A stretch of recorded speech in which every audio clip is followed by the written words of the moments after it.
Hey there YouTube. Today I'm doing a video review on this Nexgrill that I bought 8 years ago on Memorial Day for $150. Uh, Everything has been great on it.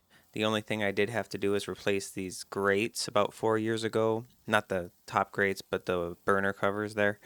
Uh, Everything else has been amazing. I do not cover this at all. I clean it off once every spring with a wet rag, and that is it. It stays nice and relatively shiny for not being covered. I got a little tree sap on there, a couple dents. The side burner never gets used. Mice live in it, but it still works. No issues with that.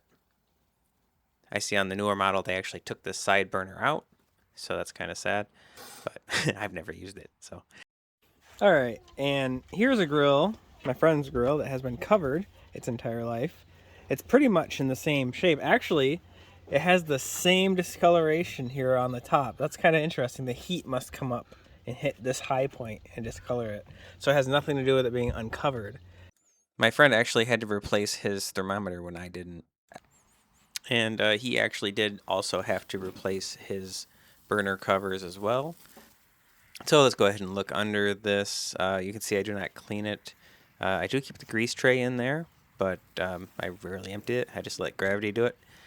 Uh, I have never replaced this grate that goes under it either, but you can see it's starting to rust. The screw there started to rust on the hinge. But otherwise, this thing looks amazing for being 8 years old and only costing $150. And you can see I do not treat it well. I'm not a great cook, but I cook a lot of burgers and a lot of hot dogs.